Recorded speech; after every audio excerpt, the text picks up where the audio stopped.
Hello, BookTube, and we're back for another Simak live. And this time it's for his 1951, his sort of second novel, I guess you would say. Like it was written for a novel, and Time and Again. I have the first edition. I think that's not the first edition for that Scott's got, but it's a later Yeah, edition this by is in Ace, and I Ace. think Yep. I think Gavin has the first British edition. I think, or it may not be the first. It's the first cover. I think maybe. This is 1977 Magnum edition. I think the first paper UK paperback was Penguin about 10 years before. Oh yeah, it's the one that looks like the guy farting, and it's a really weird cover. It's a I must very admit strange that one. cover. It's a very strange cover. Yes, I remember that now. But yeah, it was serialized. It was written as a novel, and then serialized in the first three issues of a new magazine, October, November, and December, 1950, Galaxy, that was started and edited by H.L. Gold, Horace Gold, but it was serialized called Time Quarry, and then it came out in 51 in the book form, Time and Again. And then the first paperback English edition changed its name again to First He Died. Figure that one out. Was there I anything don't know why. different about the text between the first he died? Was there differences there? Do you know? As far as I know, there isn't. This is the last text, but there are differences between the serialized version and that one, yeah. and this one, yeah. So, and it looks like there's nobody watching us. There's nobody there. I think we're live. Are we live? Yeah. Hopefully we're live. Looks Looks like it. we're live. Yep. Okay, good. Because it's been a while since I It did is. it. It so is the first Saturday of a 3-day weekend in the United States. Is everyone on the road? Yeah, lots. This is the Oh, opening one here day now. of camping time. Yeah, and plus Okay, school's so all ended. Yeah. as usual, we do a sort of brief overview of the book, and then we get into some spoilers after that, and then just Yeah. talk about what we thought of it and our thoughts on it. No huge deep things, but just what we thought of it. So, who Great. wants to go for? I don't know who did it last time, and I can't remember. But Shall I do it this time? Go for yeah, it. sure. Go ahead. Yeah. Okay, so this features or starts with a long lost spaceman, Asher Sutton, who was on a sort of deep space voyage of discovery, disappeared for 20 years, presumed dead. And he's been on a planet in a different star system where they suspect something is going on. They have made subsequent attempts to reach the particular planet, but have always been turned back by some unknown force. But he's returned, and he's come back quite different. He's got psychic abilities. He's got a little voice in his head as well, which makes for interesting dialogue. But they realize that the spacecraft he returned in could not have supported life. They can't figure out how he got back. And to further complicate things, people from the future, it was like some sort of space authority from the future, have come back and told the people that employed him that you do well to actually eliminate him. And yeah, that's very much the premise. It goes in many different directions after that. Yeah. Just boom. Yeah. Yeah. And it's sort of set in the 80th century, even a few hundred years beyond that as well, because there's time travel involved. But it's a very, very different galaxy or universe.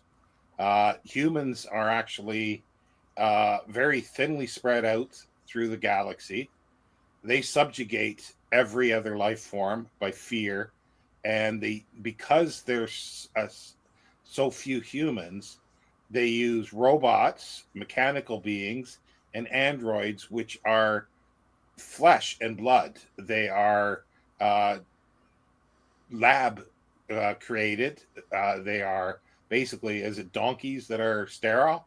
They cannot reproduce um, the way humans can, but they're human in every other form other than having a tattoo on their forehead that identifies them as an android. And Mm-hmm. Sutton um, is almost revered in the future as a god in some ways to uh, to the androids and other beings, because he discovered on this planet something called destiny, a race of beings that live symbiotically with every living form, not just humans, not just sentient, anything that is alive. And so it means that every living creature in the universe is not alone, as he says. They are have a guiding force. They're not Mm-hmm. being forced.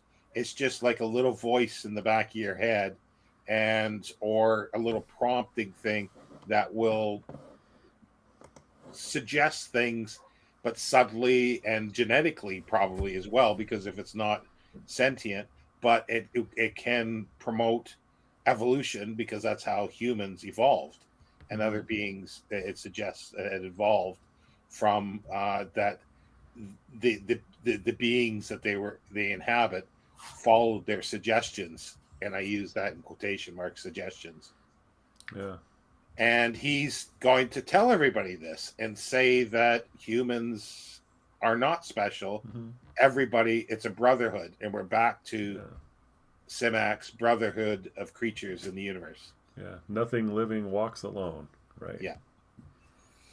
Mm-hmm. Yeah, and this sort of comes back with a message of peace and love, essentially, and a whole bunch of people want to rewrite that message to suit their own purposes. So they're the people that are out to, I will say, out to get him. They're out to bribe him first, Mm-hmm.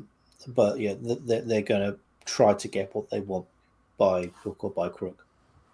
Yeah, because there's sort of like a head of the I forget what they call it, but it's like a galaxy overview police force or whatever. Like it's a governing body, and humans are at this point long lived, but there's someone from the future that wants him dead, just wants him eradicated. Then there's somebody else who is head of a corporation, and I keep wondering how early in science fiction, and this is sort of an aside, did corporations get the evilness Mm-hmm. worked into them? And this is obviously 1951, and this is a corporation that wants to control things, has like basically a million-year plan, and wants Sutton to not dead. They want him to change the writing of the book, so it says that humans have destiny, not everything else. So therefore, they can keep the superiority and control over the rest of the galaxy universe. Well, I suppose we saw this, or another facet of this, in Empire. Yes. So you have an evil corporation Yeah. there. Mm-hmm. There are some. Usually, it's like a corporation is being co-opted. So it's turned up before. I think it turned up in some of the early pulps because There are. Yeah. people were angry at corporations during the Great Depression. So yeah, they made the companies evil. I think you see it again in Brave New World, because obviously they're dating it from after Ford. It's not saying he's evil, but it's just showing how all pervasive the corporation becomes, and whoever's in charge usually ends up becoming evil at some point. Mm-hmm. Yeah. Well, the thing that's interesting too here is that, like I say, the uh, in this discussion with the CEO, I guess, for lack of a better word, like he's saying that a human only has a finite lifespan, and but so whatever plans they have can go awry after. And the idea is that if you got a corporation, it continues on with those plans despite who is in charge.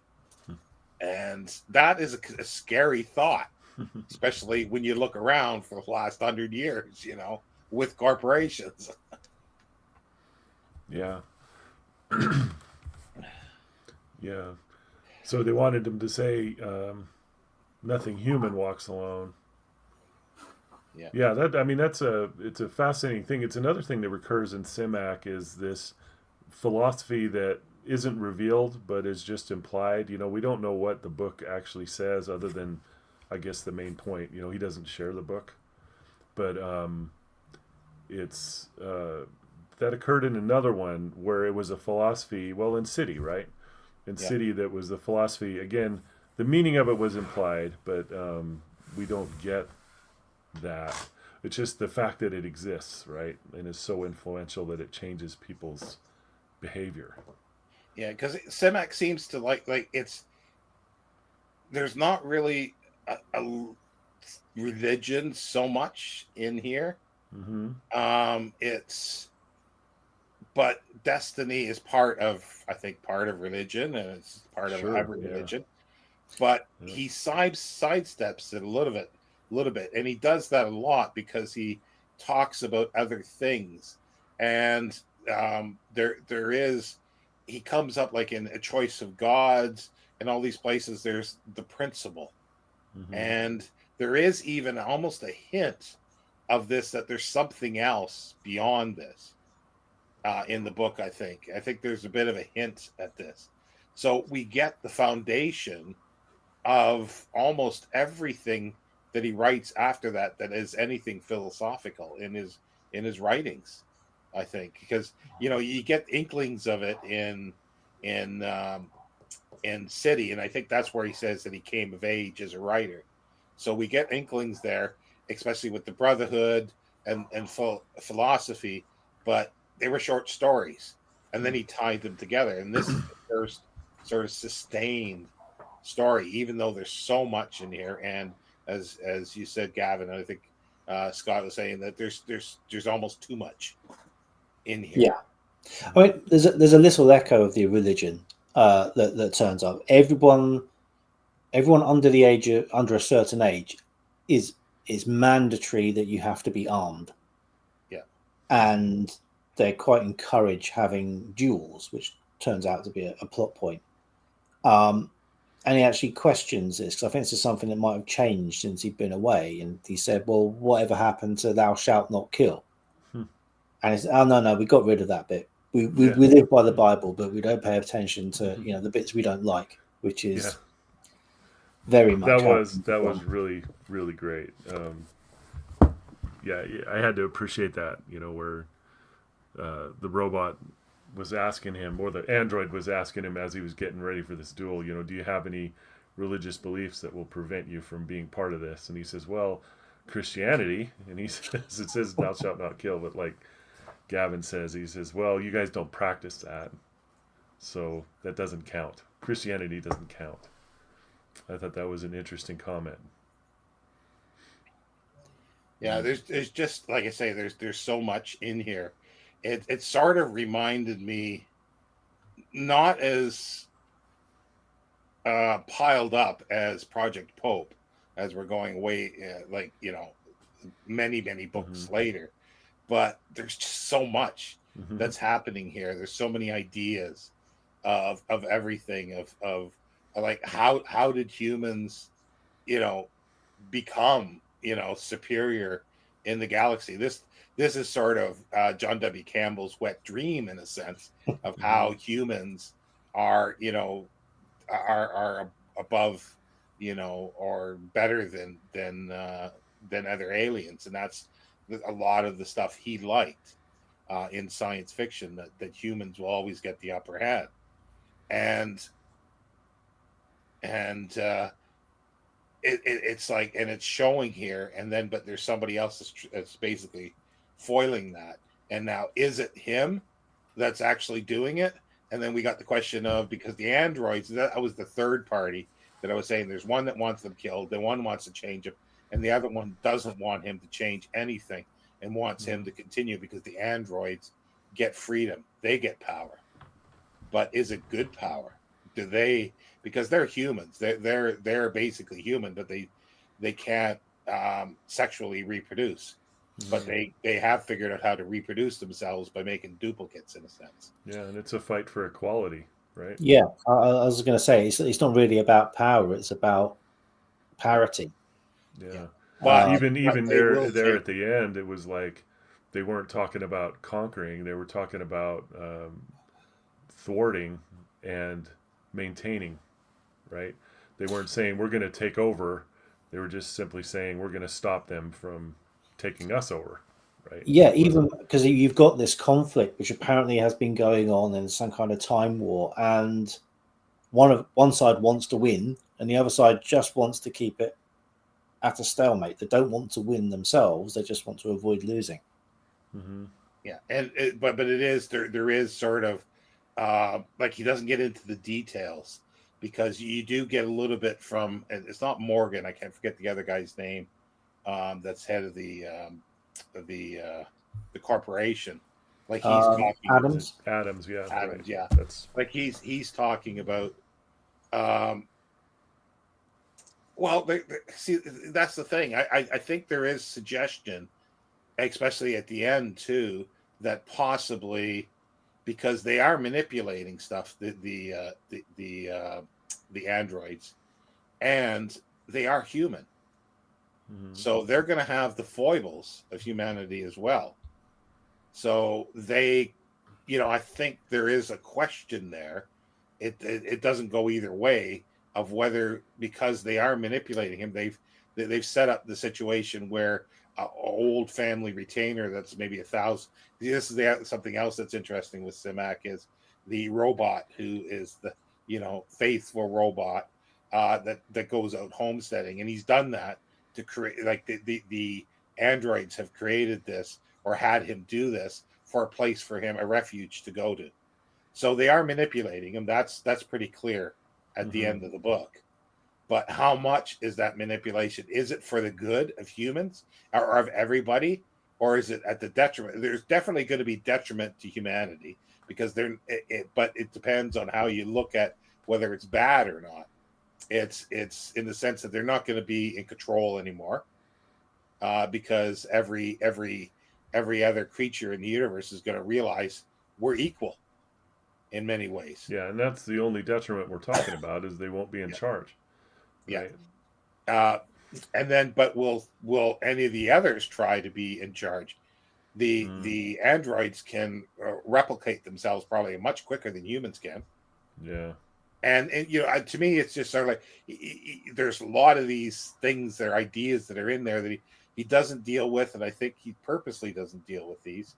I don't think he's going that way, but as we there is that review by Groff Conklin, who was a reviewer but also an anthologer, in, was it the Magazine of Science Fiction and Fantasy, in 1951, and he talks about the differences between the ending of the serialized Yeah. uh, and the book. So I've got this He, up because you sent it to me, yeah, but I have it up. It's from Galaxy Science Fiction, Galaxy, actually. right, Yeah. yes, yeah. Yeah. Now the thing is, I think what he says there is in there, but it's not as hard and clear as he says. Like, he's saying that it's, well, you explained it really good before we started here, Scott. You might as well Yeah. Do just, you want me yeah, to read that last yeah, paragraph? yeah. Okay. He says an unfortunate cavil must be put in about the ending. The last page Simak wrote for the Galaxy version has been replaced with his original conclusion. The one he uses in the novel literally reverses the whole intent and meaning of his book. A shocking piece of backing down which leaves the reader convinced that Simak, after all, thinks his hero, Asher Sutton, is a dangerous fool and an idealistic crackpot. Not a very courageous way of ending an otherwise courageous novel. Yeah, I don't think it's that much, but I think there's some of that in both of it. I Mm-hmm. think he does have that, or he leaves that possible impression. But I don't think it's that clear cut between, because the only real difference is that Eve doesn't go with Sutton to Buster's planet in the book, but in the serial he goes, and the Hiker or whatever his name is, Mm-hmm. the android, he's saying that he might figure out that we've been basically manipulating and setting everything up. So it's like, is the implication there that they've set everything up? Well, in the novel, he it, it it does appear that way, right? Yeah. That they've been manipulating him, really directing things through things like putting androids in, replacing people, all this kind of stuff to and basically manipulating events to a certain end. But again, their end is not um, nefarious. It's simply, again, stalemate. They're not implying that. And but I liked the ending. I don't know why he's saying that it's he's saying Asher Sutton is a dangerous fool. In the serial which you sent, so it's just the very last page or so. She goes with him, and Hickamer, just says to himself that someday he's going to find out she's an android, and then wishes him Godspeed. Yeah. So it's kind of a happier ending. So the ending in the serial does not leave a strong implication that things have been manipulated. There's a hint, right? Yeah. But yeah. it doesn't sound. Well, what he's saying here is Asher Sutton is a fool the whole time. But what did you feel, Gavin, on that? And the end in the novel, did it make you feel that Sutton was being taken? I think throughout the novel, everybody is trying to manipulate Sutton. Mm. He's got Johnny, this voice in his head, who's been put there by these aliens from the other planet. They're manipulating him. They're the ones that have put him back into the situation. Mm-hmm. You've got these other guys from the future who are trying to manipulate what he will come to do to suit their own purposes. You've got the androids who've got their plans to use him basically before time as they see it to continue in its natural way. Mm-hmm. The androids are trying to manipulate him to keep the status quo according to what they see in the future. Other people from the future are trying to corrupt that and change it. I think that's where the manipulation comes in. Mm. But quite what the alien entity is trying to gain by giving them this information, when they seem to be quite happily out of the way, I still have questions about. Mm-hmm. They're very much putting all their hopes on Sutton doing this, because they're not even talking to humanity. And you'd think that they seem to be powerful enough that if they wanted to, they could engage with humanity and basically make everybody realize that humanity is not the be all and end all in the universe, because here are some people they can't even touch unless they want to communicate with them. Asher seems to be sort of quite an empty vessel for whatever is coming at him. He doesn't know himself, other than the various futures that he does see, because he sees two versions of this book that he supposedly wrote. Mm-hmm. So he's open to manipulation, but I don't think it's coming from just a one direction. No, well, the other thing is that I found interesting goes along with all this. Like, yeah, what are those creatures? The destiny creatures. What what are they doing? Like, why are they doing this? And Simak doesn't always give background stuff like this, and it could be a plot hole. You could argue as a plot hole. Because, like as you say, Gavin, why didn't they don't just come out and say that? But if they do say that, then the story is sort of gone. Then Yeah, this is the bit I found one of the weaker lines in it, and this this always happens in a book where when you start talking about destiny, let's start unveiling this supposedly ineffable plan. It's all very well leading up and saying, we've got a great new philosophy that's going to change humanity. You're sort of writing yourself into a bit of a corner there when you've then got to deliver on that. So there are only very short excerpts of the book that you get, which seem to be sort of fairly cod philosophy, with a little bit of spirituality blended in, and I'm sure that did sort of appeal to the John Campbells of this world. But yeah, whenever anyone starts to try and explain their ineffable, unknowable idea, I always tune out a little bit because I know it's not coming. This is just flim flam. the other thing that going back to the androids, you do know at the end that because they're able to replicate themselves, they can make a copy of, and they do make a copy of Sutton that has all the psi capabilities or his superhuman power, which he doesn't even know everything that he has yet. Now, so they can make multiple copies of him, and then because there's a copy, it's a living being. Now, is Johnny copied the destiny thing, or does he get a new destiny? Is he able to commune with that person? And with this power, because he can sort of get into somebody's mind and know what they're thinking, know what they're feeling, and the whole idea is to thwart atoms. This is a lot of power. This is super power for the androids. Now, yeah, like, and they're human as well, and that's my sort of question: how will they deal with this in the future? Like, even though that Herkheimer is maybe benevolent and he wants the equality, but there could be other ones. Like, we don't these are all things that Simek doesn't deal with, but it does, to me, raise questions for that, especially at the ending, because they could have a whole army of Suttons out there manipulating everybody, even like telepathically, and killing them telepathically. And that's an interesting thing.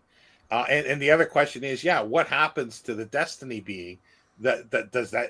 There was no mention of that, whether the destiny being would be Johnny would be duplicated, or would he be getting a new one? Because, like Johnny says, he just moves on to somebody else when Sutton really finally actually dies. And he's been in humans before, and he's been in other creatures before, apparently. So that means that there'll be another one put in to these other beings, and it just opens up so many cans of worms there. Yeah, I mean, Johnny rather goes away during this book. He's sort of quite prevalent at the beginning, and then disappears for large chunks. It's you get the feeling that he had lots of ideas, and I don't think there's enough space to fit them all in. Yeah.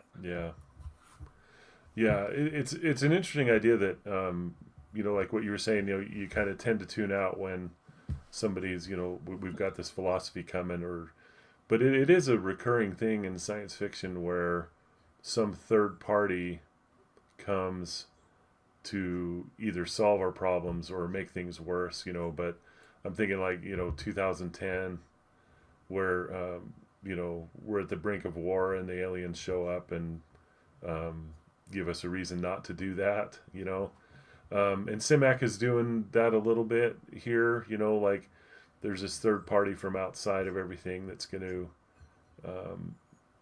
introduce something into the equation that'll make humans stop doing this kind of stuff to each other. And I think that Simak has done that in a few of his books. All Flesh is Grass is one that I'm thinking of. That there's an alien race there that, just through communication with this race and a little bit of power from the alien race itself, to exert a little pressure. But it's just an interesting thing. I bet you I could think of several examples of this in science fiction. Well, Daily Earth stood still. Yeah. It's just an updated, sort of more secular sort of version of divine intervention. Yeah, exactly. Yeah.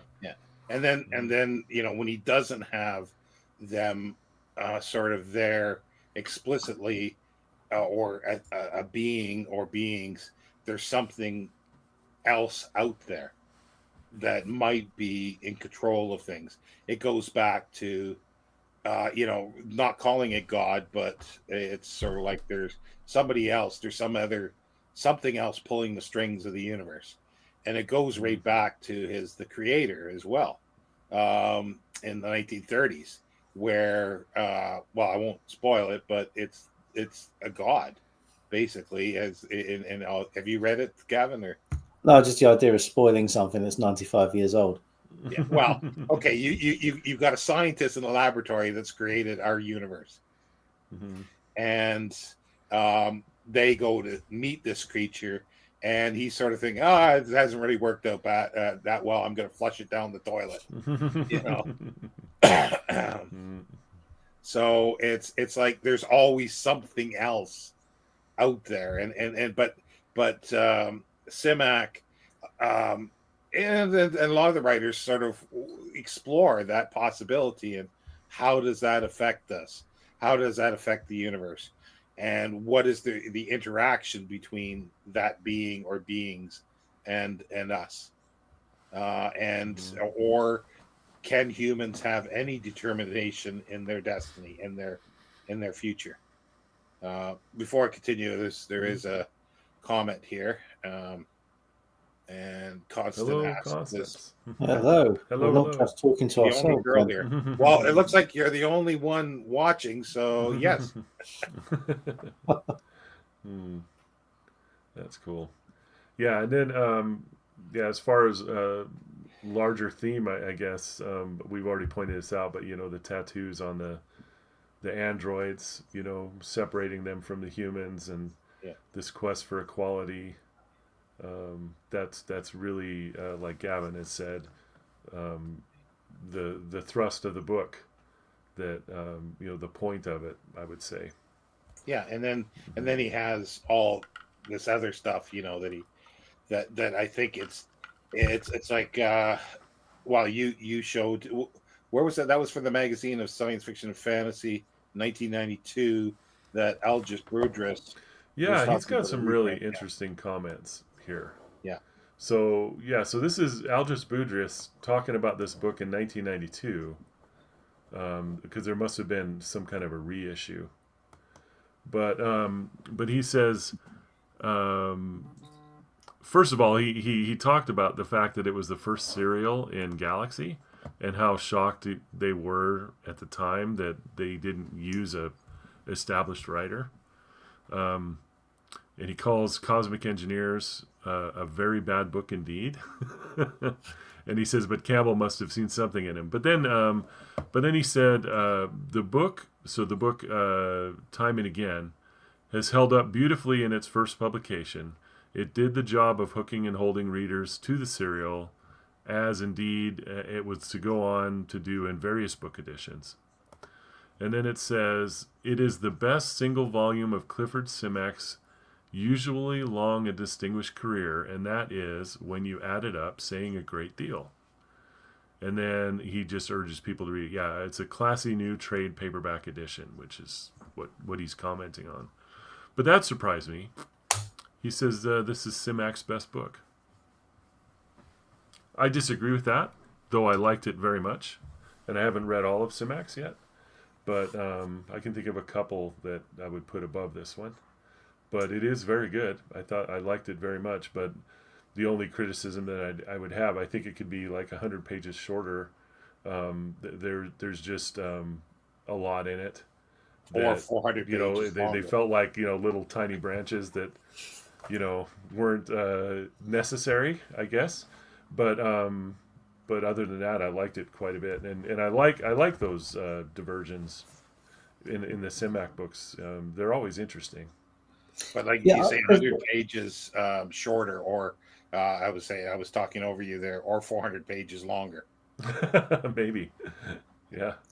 yeah. There's nothing in there that isn't interesting. It's having the space to pursue it or to bring it all together. There are things that are left, on the cutting room floor. I mean, and there's some stuff again with the technology that's just mentioned in passing, which, I mean, there's a few bits you'd expect, like the interactive television that was quite funny, the weather control. But then they have the telepathic phone. That was absolutely horrific. It's just like it's a piece of technology, but you are sort of taking your sanity in your hands by using it, because the version of crossed lines in this are sort of random disembodied thoughts traveling the universe which come into your head, and they're in pain and they don't know what, they're lost. And that was really sort of haunting. Yes, it And it's was. just like, what, you could probably have written a whole sort of novella on that just by itself, and you mention it in half a page and it's gone. Well, the other thing that's interesting is that there's still paper newspapers at the time, and and it's like phone because directories. Yep. Phone directories. Yeah, phone directories. There's also stamps. Like there's still actually snail mail at the time. And the other thing is too, when he's at the what is it, the customs guy, I guess, or at the spaceport, when he wants to go to the hotel, sort of they use like a telephone directory number, like Southside 123. It was the way the telephone numbers were at that time. It was like the area was the name and then the number, and that's the way it was for that. And I always find that interesting that there's anachronisms, that creep into stories. Yeah. You can't get everything right all the time. No.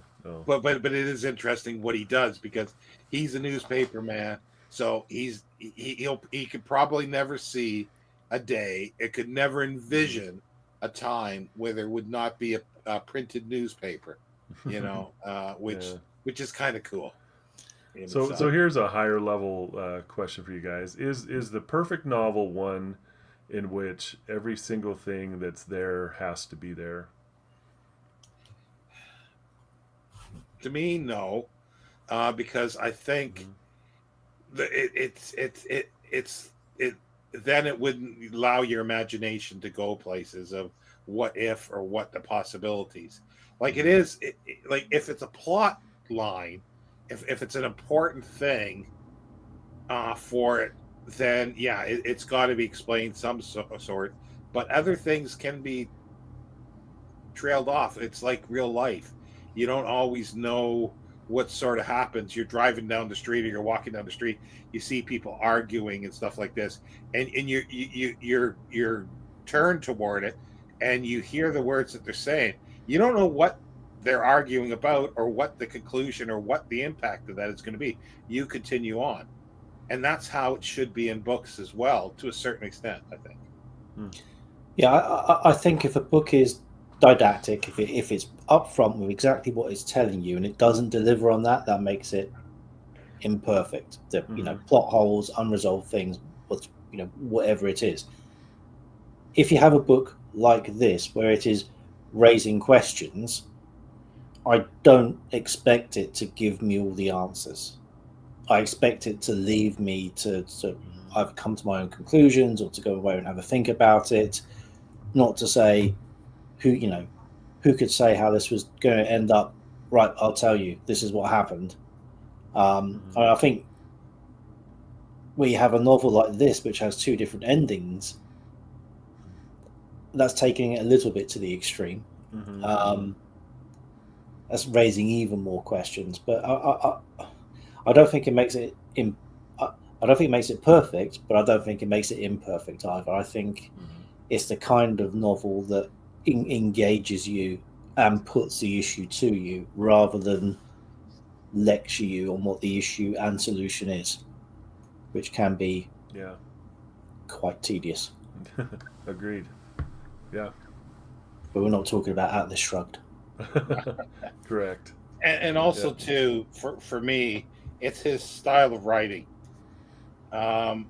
It was like I was coming off when I started reading this. I was reading some Heinlein short stories, the Heinlein stuff, and it was sort of like it was okay, but it was a bit tedious. And then I picked up this and read just the first couple chapters, and it was like laying down in a soft bed, just being just like a warm day. It's hard to explain. It was just like I felt comfortable, and it just sort of took me away a little bit. And on the, what is it? It's only on the third page of the book here. There's two paragraphs that jumped out at me in it. And the first one is on page 3 of my edition. It's in a thicket down the hill, a thrush struck up its even song, and the liquid notes ran like a quieting hand across the drowsing world. Along the creek, a frog or two were trying out their throats. Far away in some dim other world, a whippoorwill began its chugging question. Across the meadow and up the climbing hills, the lights came on in houses here and there. It just, that description is, I don't know, it just works for me. And then later on 150 in mine, in the marsh down near the river, the frogs had struck up their piping, and somewhere far away a wild duck called in the darkness. In the hills, the whippoorwills began the evening forum. The scent of new cut grass lay heavy in the air, and the smell of river night fog was crawling up the hills. It's so descriptive, and it's also describing basically I guess you call it Simak country, Webster country. It's southwestern Wisconsin. Bridgeport becomes a big part of this, and it's that's where he grew up, because they talk about Grant County, and Grant County is where he was born in Wisconsin. Love it. Yeah, and it's where Asher ends up growing up as well. Yeah.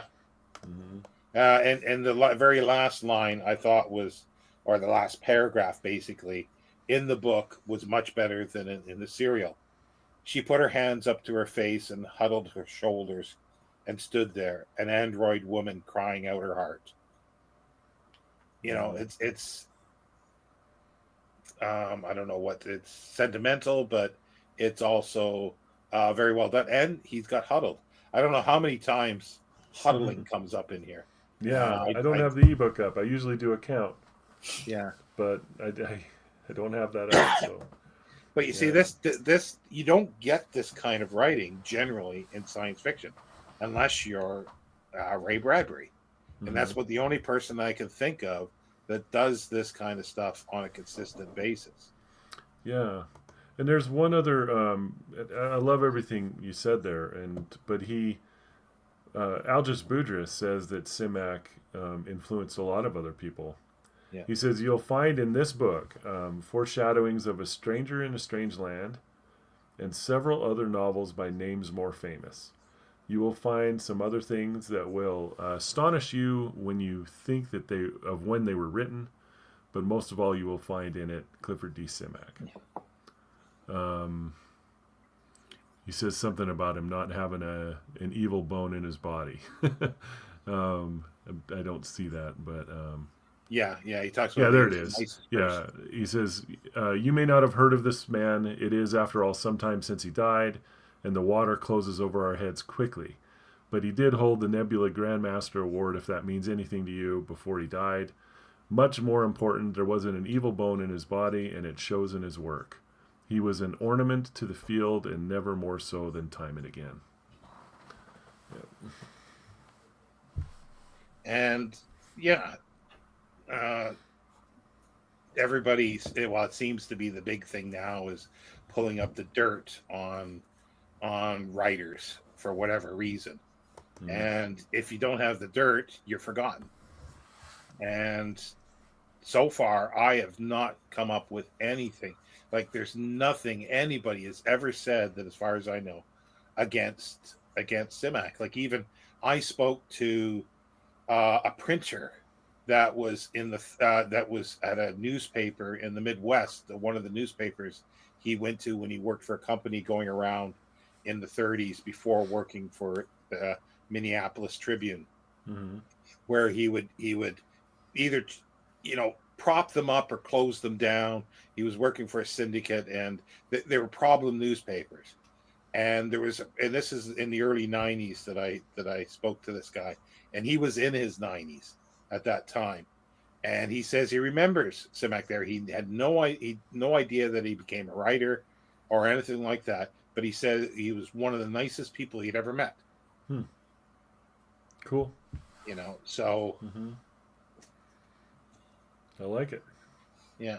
And Well, but yeah, I think it comes across. They're generally hopeful works. Mm-hmm. There seems to be, even for the evil guys, the bad corporations, whatever. There's always redemption on offer. Mm-hmm. And he doesn't write nasty. I don't think he can. Even when bad things happen, the language becomes a little bit more abstracted and distant. Mm-hmm. yeah, like That's a good like point. if you Yeah. read some of his 30 stuff, like the only one that is so sticks out like a sore thumb is Mutiny on Mercury. And I suggest everybody to sort of read that, and if you've read enough of other Simak, and realize this doesn't even sound like Simak. And even um what is it, the cosmic horror, Hellhounds. Hellhounds of the Cosmos, yeah, Mm. that is very uncharacteristic as well. Yeah, I mean, he he's writing to a spec there. Oh He's a yes. he is a pulp writer. He's like, Yeah. what? How am I going to get into a magazine like Thrilling Wonder Stories or something? I'm not going to Mm. get into this with a whimsical tale of a long-lived robot. I'm certainly not going to get into this by talking about equality and philosophy in the 30s. What I need is rocket ships and square jaws. Yeah. Yeah. Oh yeah, yeah. No, I yeah. that's the thing, because he's just starting as a writer, and then but then he wrote, actually, the creator, with no magazine as to be published, but somebody that was starting up a magazine in 1934, I think it was, that wanted a story, and he thought, well, I'll give him that, and literally gave it to him. Didn't ask any money, because he figured anybody who was starting a magazine during the Depression needed all help they could get. But Mm. it was such a small magazine, and it was called Marvel Tales, and it was a sort of semi-professional. It was, I think, the guy's father had a printer, so it was like, so he was able to print them up. I think that's how it was, and but everybody knew about this story because it was so different.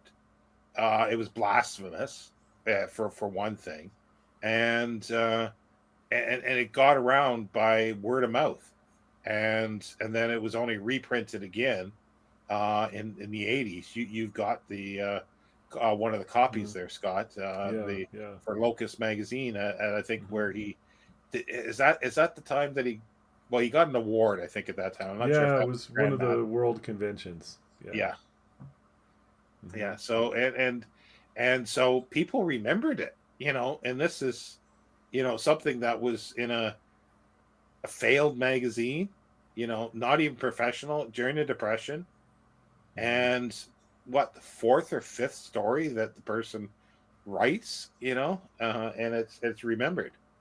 And then then he starts writing again for Campbell for Astounding, and I'm pretty sure that there was a lot of tinkering with Cosmic Engineers because it's very Campbell. It's very Campbell-esque in many ways. But I disagree with Algis Budrys that it's a bad story. I would say it's not a great story, but it's a fun story.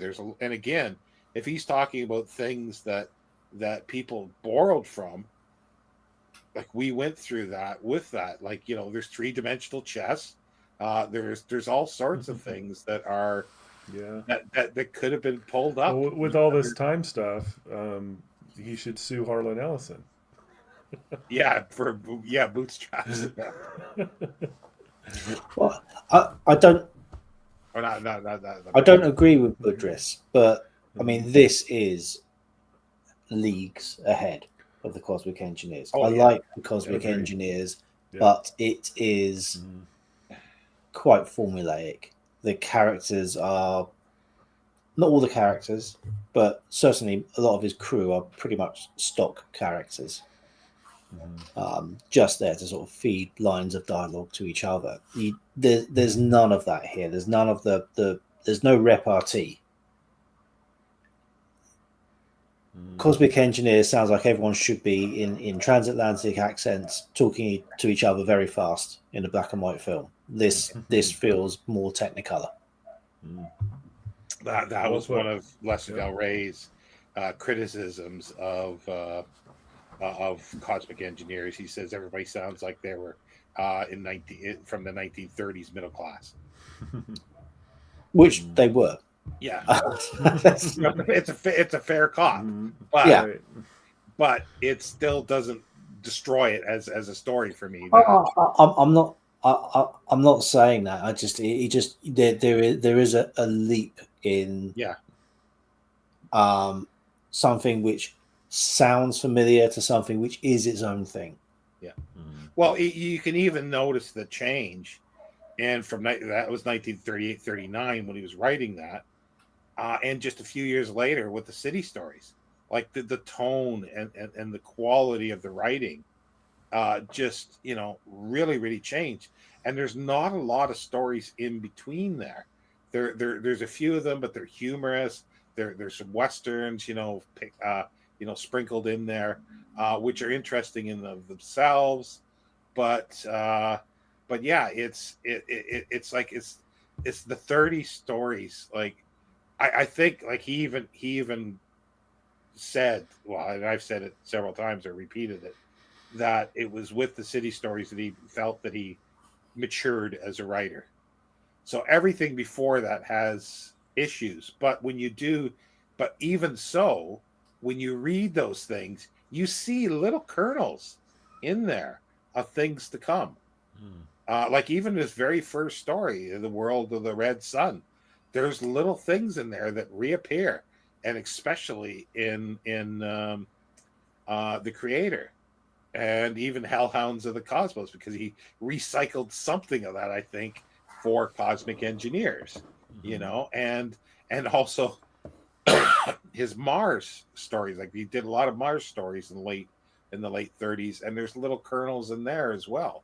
But with the mutiny on Mercury, that is not like that. Like I do, it's very short, but I do suggest that you should read it just to go, who wrote this?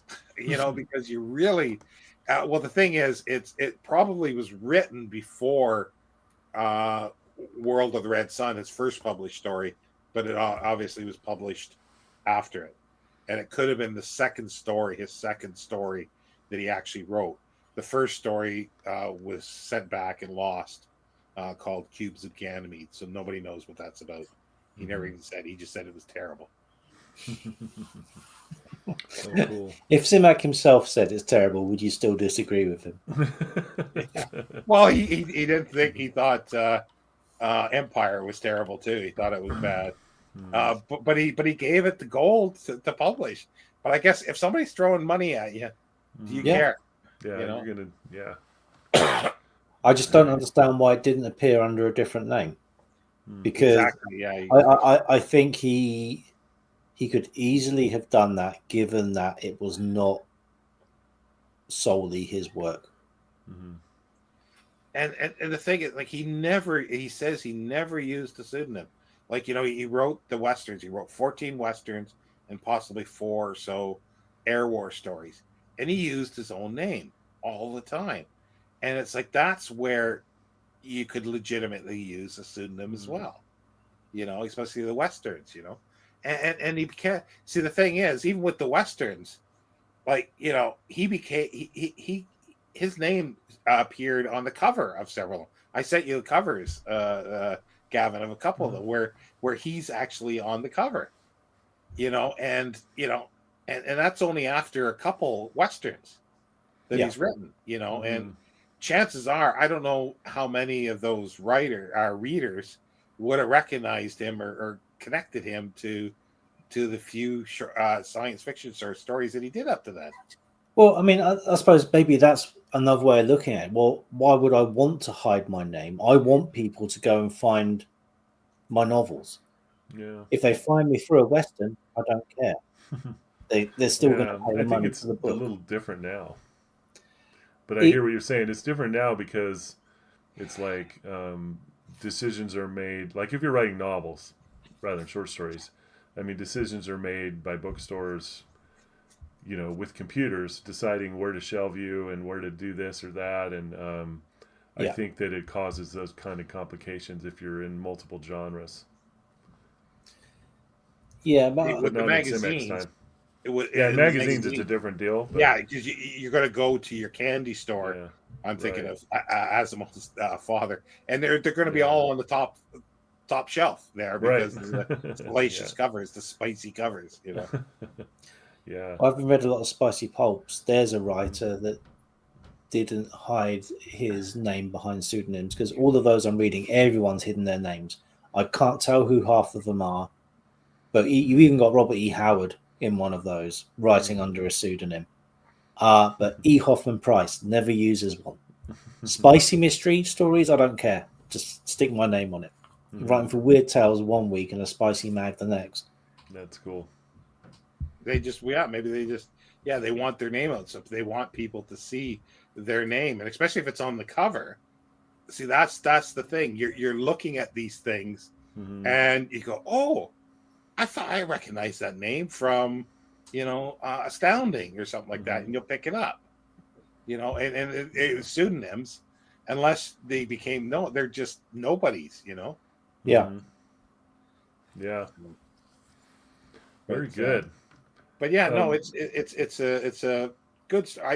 This definitely for me needs more exploration of this, and only because of how the differences are between the serialization and the I didn't really get into that I did a little bit where events happen at different times, like when he opens up the envelope, and there's a few things like that. uh, uh, uh, Chapters are switched around, but also too, some of that is, as Aldris Budrys said, or is it him? I think that said that it chugged along and for a serial, and it worked in the serial. And see that where you're going to have to rewrite a few things, not unlike Frederick Pohl, who just gets the secretary to retype and say end of part 1, end of part 2, Right. and beginning of part 3. That I think there was some thought to create some kind of cliffhanger tension there. And also too, even though he wrote this as a novel, it could be why there's so much in here and stuff that he delves with so much stuff, because it does, as you're reading it as a section, like 3 sections, it might be better to have this extra stuff, because you want to know how he's going to deal with this in the next section. But he doesn't. He doesn't. So it's a bit. What do they call it? It's clickbait. It's early clickbait. Yeah. Very cool. Yeah, agreed. But yeah, I liked it very much. I was just But looking up. You guys said "Ring Around the Sun" is the next one. I'm going to grab my copy.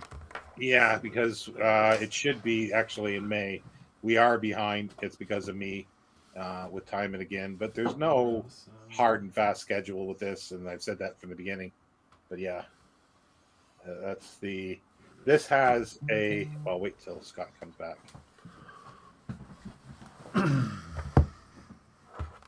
Found it. Mine's like just a 70s. Yeah, I've got that. There's But it two is that are unforgettable, according to this okay. Well, that's person. a different one now. Yeah. That's another different one. And then I do have that one. But that's even a little different as well. Mm-hmm. Well, I have an e-copy, so Mm-hmm. Cool. This one has a 2.5-page introduction by Harry Harrison. Oh, that's cool. Yeah, It's believable, exciting, and satisfying. So we got that to look forward to.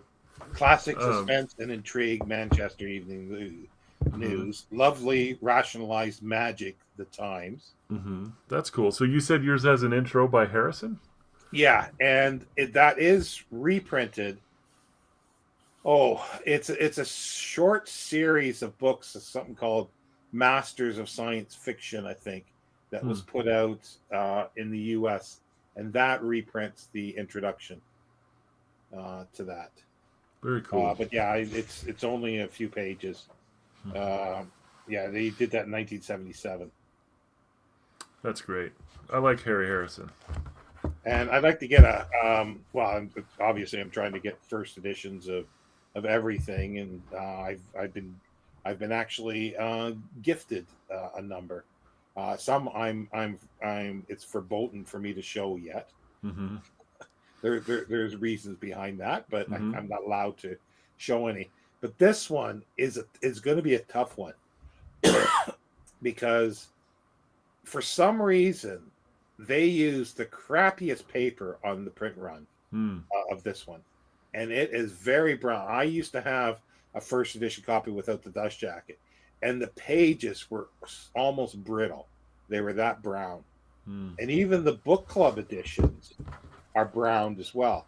And I have looked and I've seen a few first editions of this that should be in perfect condition, but they're still browned or browning or tanning.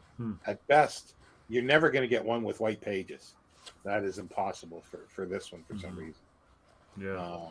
And it's not a great cover. It's plain cover. just a bad stock of paper turned up for that run.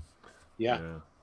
And I don't think any of the others have that. The Gnome Press Cosmic Engineers is a bit dodgy. But I think a lot of Gnome Press stuff is prone to be brown. So, but that one more so than others. But anyway, yeah. So, Ring Around the Sun, and I think it's a weird little thing, but I think that's supposed to be the little listening device, which doesn't quite. It's not the description that I expect. And again, it's short. It's a little less than it's 200 pages. So yeah. And I don't have a set date for this, but I'd like to maybe somewhere around the middle of the month. I know there'll be another live with that I've bailed on. What dates do you have, Gavin, for the two? I think it's going to be the 1st and the 14th. Is the 14th a Saturday or Sunday? Hold on. So 31st, Children of Time. 14th for Consider Flavors. I think they're both Saturdays. Okay. So we'll try to work around those maybe if I can get this done by then. I'll put it in the group anyway, but I'm hoping to get this out of the way before the end of June, and then at the beginning of July to do the Time is the Simplest Thing, the one after this. And then July's is very short. It's not even 100 pages long, I don't think. Trouble with Tycho. It's arguably not a novel, but it was published as a novel. So Okay. okay, Very good. well, thanks for everybody who showed Thank up, you. and it looks Great like to see you everybody's both. gone now. So we'll end it, right. and we'll see you next time. Take care. Okay. Bye Bye. all.